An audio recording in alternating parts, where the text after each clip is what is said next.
दोस्तों, गजा में cease fire का ऐलान हो चुका है और यह ऐलान किसी और ने नहीं बल्कि अमेरिका के राष्ट्रपति डोनाल्ड ट्रंप ने किया। लेकिन इस सीज फायर के साथ जो इजराइल के अंदर हुआ, उसने ईरान के साथ इजराइल के चल रहे वॉर और उसके सीज फायर की याद दिला दी। आप कहेंगे कैसे, तो आज वही आपको दिखाने जा रहा हूं। एक तरफ डोनाल्ड ट्रंप हमास से हथियार छोड़ने, माफी मिलने और गजा में पूरी तरह से शांति स्थापित होने की अपील कर रहे थे। नेतन्याहू के कान भी मरोड़े गए थे क्योंकि उन्होंने कतर के प्रधानमंत्री के सामने नाक रगड़ दी। जी हां, नेतन्याहू ने अमेरिका यानी डोनाल्ड ट्रंप से डांट पड़ने के बाद कतर से माफी मांग लिया, कान पकड़ करके आज के बाद कोई हमला नहीं होगा। तो वहीं दूसरी तरफ जैसे ही डोनाल्ड ट्रंप ने सीज फायर का ऐलान किया, बिल्कुल ईरान वाली स्टाइल में हूती लड़ाकों ने एक बड़ा हमला कर दिया। कैसे हुआ, क्या हुआ, कितने बड़े हमले हुए और इजराइल का एक और शिप कहां डूब गया है, ये तमाम चीजें आज आपको दिखाने जा रहा हूं। लेकिन आपको यह भी दिखाऊंगा कि कौन है जिसने आखिरकार नेतन्याहू को नाक रगड़ने पर मजबूर कर दिया है। नमस्कार, मैं हूं प्रज्वल गौतम और आप देख रहे हैं उल्टा चश्मा। शुरुआत करने जा रहा हूं इस खबर की। ये देखिए पहली वीडियो। इस वीडियो में आपको समुद्री इलाका नजर आएगा।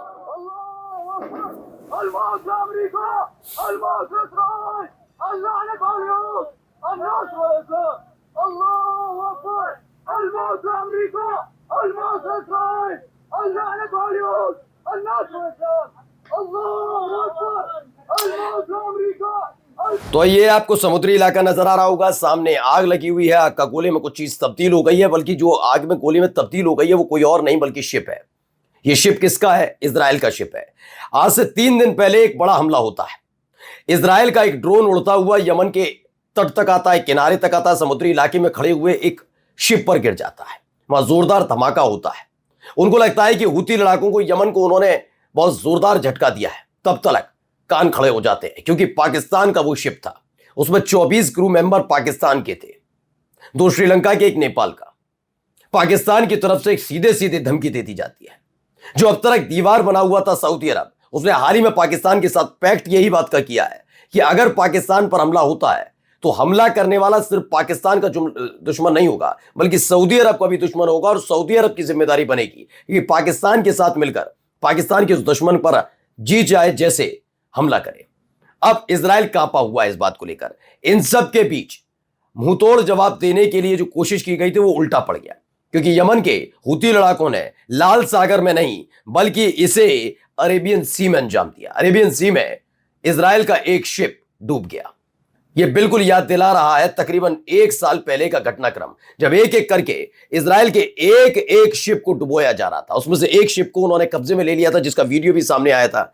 अमेरिका और ब्रिटेन की संयुक्त सेना भी आई थी समुद्री इलाके में, जहां सना पर ताबड़तोड़ हमले किए थे।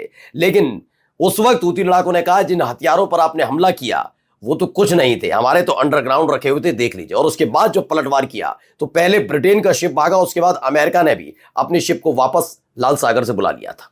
अब लाल सागर जाने के लिए अमेरिका तैयार नहीं है, लेकिन इन सब के बीच इजराइल का एक और शिप डूब गया। वहीं से खबर निकल कर आई है डच शिप पर भी हमला हुआ है, बैलिस्टिक मिसाइल दागी गई है यमन के पास। अब ये किसने दागी है? क्या वाकई हूती लड़ाकों ने डच कंपनी के इस शिप पर हमला किया है या फिर किसी और? वो तो इजराइल का शिप था, ये अलग शिप है। अब ये भी देखना होगा।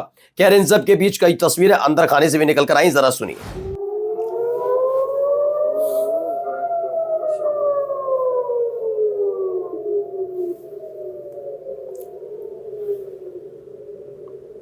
तो एक मिसाइल यमन की तरफ से दागी गई जो सीधे इजराइल पहुंची और उसके बाद आप लगातार ये सायरन की आवाजें सुन रहे होंगे। इस हमले की खासियत आज आपको दिखाने जा रहा हूं। मैंने जिक्र शुरुआत में ईरान वाली स्टाइल का किया था, तो अब मैं आपको बता देता हूं हुआ क्या है। दरअसल ईरान और इजराइल के बीच संघर्ष चल रहा था। अमेरिका अचानक से बीच में आता है। पहले वो हमला कर देता है ईरान की न्यूक्लियर फैसिलिटी पर और दावा करता है कि पूरे न्यूक्लियर फैसिलिटी ईरान की बर्बाद हो गई, जबकि तस्वीरें आती हैं उसमें पता लगता है ऐसा नहीं हुआ। बौखला जाते हैं ट्रंप। लेकिन ईरान इसका बदला 24 घंटे के अंदर लेता है।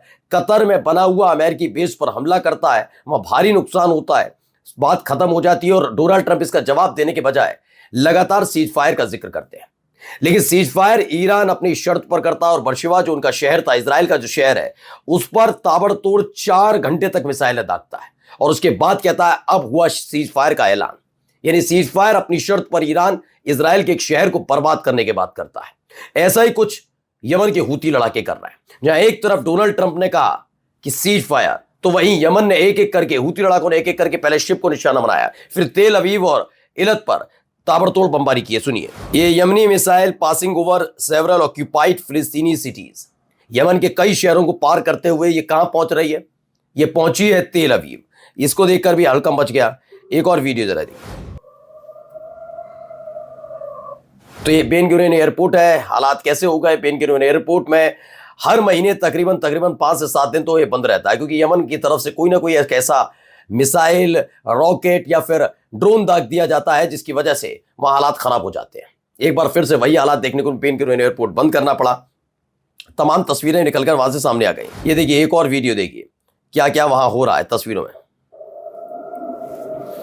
ये देखिए, इंटरसेप्टर जा रहा है और इंटरसेप्ट कर ही नहीं पाया।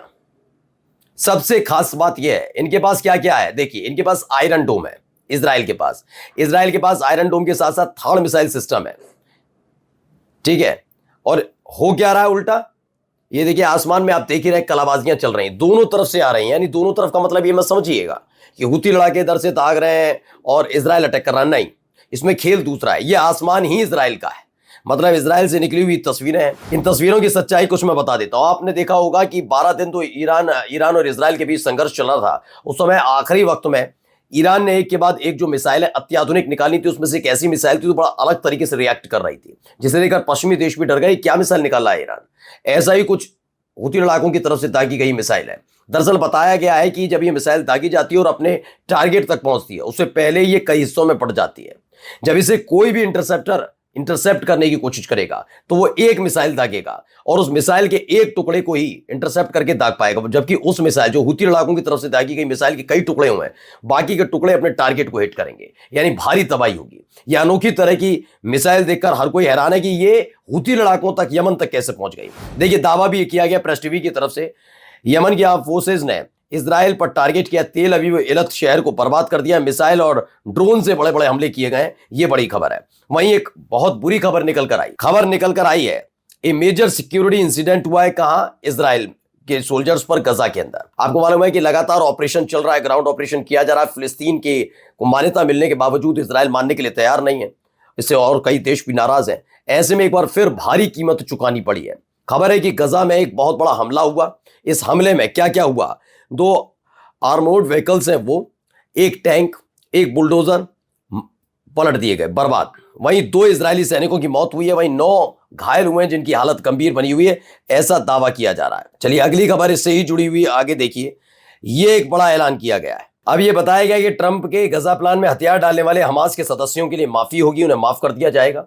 यही नहीं, उसके अस्तित्व की बात भी की गई है। यानी फिलिस्तीन को अमेरिका पहले मान्यता नहीं दे रहा था, लेकिन अब कहा जा रहा है कि से अस्तित्व की मान्यता दी जा रही है। यानी कि इजराइल के साथ साथ फिलिस्तीन को भी देश मानने के लिए अमेरिका कहीं ना कहीं तैयार हो गया है। लेकिन हमास के हथियार छोड़ने के बाद, और इन सब के बीच सऊदी अरब, जॉर्डन, यूएई, इंडोनेशिया, पाकिस्तान, तुर्की, कतर और मिस्र यानी इजिप्ट के विदेश मंत्रियों ने बयान दिया। उन्होंने कहा गजा युद्ध समाप्त करने की ट्रंप की पहल की स्वागत की, वेस्ट बैंक के विलय का विरोध किया। यह पहले ही तय हो गया है कि इजराइल जो वेस्ट बैंक पर कब्जा करना चाहता है, उस पर कब्जा किसी भी कीमत पर नहीं होगा। अमेरिका ने भी कह दिया नहीं, ये तो मुनासिब नहीं है, ये होगा भी नहीं। अब जो खबर निकल कर आई है, बहुत महत्वपूर्ण खबर है दोस्तों।